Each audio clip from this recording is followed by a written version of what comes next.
Welcome to my educational channel విద్యా ఉద్యోగ సమాచారానికి స్వాగతం। ఈ రోజు ఆ దినపత్రికల్లో వచ్చిన ముఖ్యమైన విద్యా ఉద్యోగ సమాచారాన్ని అయితే విశ్లేషిద్దాం। మరి ఇలాంటి లేటెస్ట్ ఇన్ఫర్మేషన్ కోసం ఛానల్ ని సబ్స్క్రైబ్ చేయండి। వాట్సాప్ గ్రూప్ యొక్క లింక్ కూడా మీకు కామెంట్ సెక్షన్ లో ఉంది, అక్కడ కూడా మీరు జాయిన్ కాండి। ఇంపార్టెంట్ జాబ్ నోటిఫికేషన్స్ పీడిఎఫ్స్ ఉంటే అక్కడ అప్లోడ్ చేయడం జరుగుతుంది। అయితే ఇవాళ మనకు ముఖ్యంగా రెవెన్యూ డిపార్ట్మెంట్ లో 10,953 విఆర్ఓ పోస్టులకు సంబంధించి తాజా అప్డేట్ అయితే ఉంది। గవర్నమెంట్ అయితే శాంక్షన్ చేసింది పోస్టుల్ని, త్వరలో మనం నోటిఫికేషన్ కూడా ఎక్స్పెక్ట్ చేయొచ్చు। కాకపోతే ఇందులో అన్ని పోస్టులు అయితే మనకు డైరెక్ట్ రిక్రూట్మెంట్ కిందికి రావు, కొన్ని పోస్టులు వస్తాయి। వాటికి కావాల్సిన ఎలిజిబిలిటీస్, విద్యార్హతలు, ప్రిపరేషన్ విధానము, ఇవన్నీ కూడా ఎగ్జామినేషన్ ప్యాటర్న్ ఎలా ఉండొచ్చో ఈ వీడియోలో నేను క్లియర్గా డిస్కస్ చేస్తాను। మరి అదేవిధంగా డిఎడ్కి సంబంధించి కూడా నోటిఫికేషన్ రిలీజ్ అయింది। మనకు ఎవరైతే ఇంటర్మీడియట్ వాళ్ళకి టీచర్ ఎడ్యుకేషన్కి వెళ్ళడానికి అయితే డిఈడి 2 years కోర్స్కి అయితే అది కూడా మనకి నోటిఫికేషన్ వచ్చింది। దాని గురించి కూడా డిస్కస్ చేద్దాం। ఈ వీడియో చాలా ఇంపార్టెంట్ అయితే ఉంది। మరి ఇలాంటి లేటెస్ట్ ఇన్ఫర్మేషన్ అయితే మీకు ఎప్పటికప్పుడు ఇస్తున్నాను। ఒకసారి మనం చూద్దాం। 10,953 గ్రామ పాలనాధికారి అంటే కొత్తగా పేరు మనకి ఏం తీసుకొస్తుందో అంటే గ్రామ పాలనాధికారి జీపీఓ అనే పేరైతే మనకు టైటిల్ పేరు అయితే ఖరారు చేయడం జరిగింది స్టేట్ గవర్నమెంట్। సో ఆ పేరుతో మనకి పోస్టులు భర్తీ చేయబోతున్నారు। ఆర్థిక శాఖ కూడా మనకి ప్రొసీడింగ్స్ ఇచ్చేసింది। జీపీఓలో ఇప్పటికే 6,000 మంది పాత విఆర్ఓ విఆర్ఏలు ఆప్షన్స్ ఇచ్చిండ్రు, వాళ్ళకు కూడా టెస్ట్ కండక్ట్ చేసి తీసుకుంటామని చెప్తున్నారు। మరి వాళ్ళల్లో డిగ్రీ క్వాలిఫికేషన్ చూస్తామని చెప్తున్నారు। ఇక మిగిలిన పోస్టులను డైరెక్ట్ రిక్రూట్మెంట్ కోటా కింద నింపుతామని చెప్తున్నారు। గ్రామాల్లో ఇక రెవెన్యూ సేవలు అంటే మనం ఇక్కడ ఆ వార్త అయితే చూడొచ్చు। మొత్తం పోస్టులు వచ్చేసి మనకి 10,954 ఉన్నాయండి। అంతకుముందు విఆర్ఓలు విఆర్ఏలుగా పనిచేసిన వారి నుంచి ఆప్షన్ తీసుకొని గ్రామ పాలనాధికారిగా నియమించనున్నారు। ఇదొకటి క్లారిటీ ఉంది, ఈ విషయంలో ఎలాంటి డౌట్ లేదు। ఆ ఎలిజిబిలిటీస్ ఎవరికైతే ఉన్నాయో వాళ్ళనైతే తీసుకుంటామని చెప్తున్నారు। ఇప్పటికే వాళ్ళు అనేక శాఖలలో విలీనమై ఉన్నారు, అలాంటి వాళ్ళ నుంచి అయితే ఆప్షన్ తీసుకున్నారు। కాకపోతే వాళ్ళల్లో మనకి ఎంతమంది వస్తున్నారు, 7,000 లోపే ఈ జీపీఓలుగా పనిచేసేందుకు ముందుకు వచ్చారు। అంటే వీరందరికీ కూడా ఇట్లా ముందుకు వచ్చిన వాళ్ళకి కూడా ఒక ఎగ్జామ్ కండక్ట్ చేసి వారికి స్కిల్ ఉంది అనుకుంటేనే జీపీఓలుగా నియమిస్తామని చెప్తున్నారు। అంటే ఒక 6,000 వరకు పోస్టులు అయితే మనకు ఈ విధంగా భర్తీ చేసే అవకాశాలు ఉన్నాయి। మిగిలిన పోస్టులను డిగ్రీ అర్హతతో, ఇక్కడ చూడండి క్వాలిఫికేషన్ విషయంలో మనకి ఇంకా ఎలాంటి కన్ఫ్యూజన్ అవసరం లేదు। కొంతమంది స్టూడెంట్స్ ఇంటర్మీడియట్ ఉంటుందా అని నన్ను అడగడం జరిగింది, అయితే కాకపోతే డిగ్రీని పెట్టే అవకాశాలు అయితే ఎక్కువగా కనిపిస్తున్నాయి ఇక్కడ ఇవ్వడం కూడా జరిగింది। డిగ్రీ అర్హతతో డైరెక్ట్ రిక్రూట్మెంట్ ద్వారా తీసుకున్నట్లు సెక్రటేరియట్ వర్గాలు అయితే వెల్లడించాయి। ఇది మనం చూడాలి, కీలకమైన పాయింట్।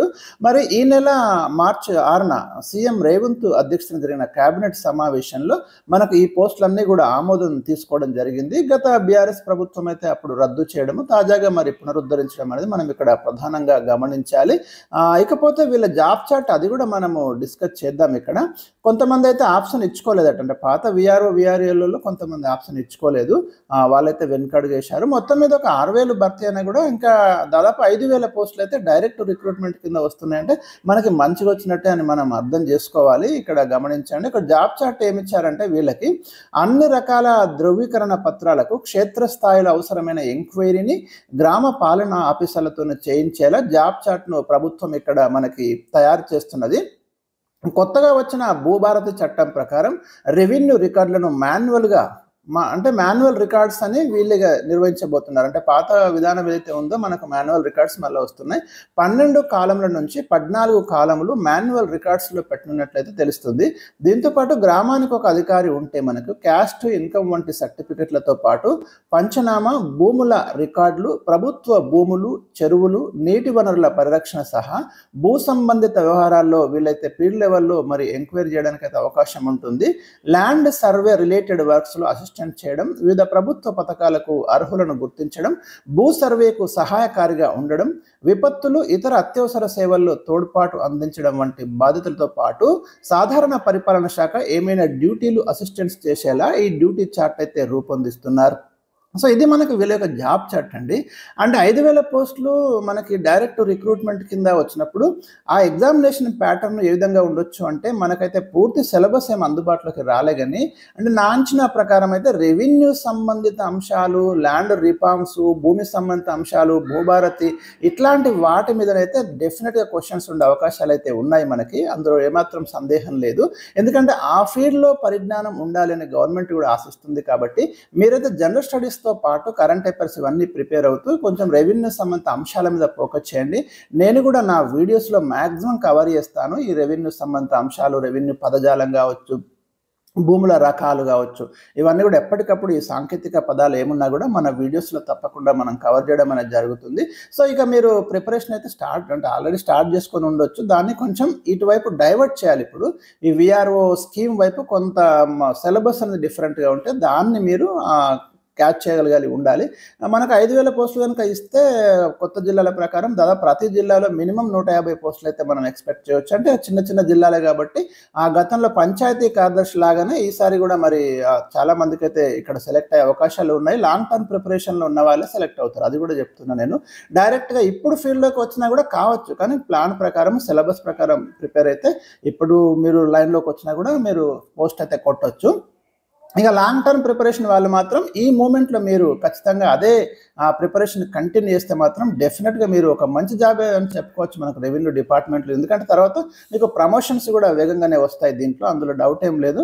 కాబట్టి మరి ఈ వీడియోలో మరి ఈ విషయాలైతే నేను ఇక్కడ ఎక్స్ప్లెయిన్ చేయడం అనేది జరిగింది. ఇక డిఈ-సెట్ డిప్లొమా ఇన్ ఎలిమెంటరీ ఎడ్యుకేషన్కి సంబంధించి మనకు ఏదైతే టీటీసీ అని గతంలో పేరుండేది, ఇప్పుడు డిఏడి అంటున్నాము.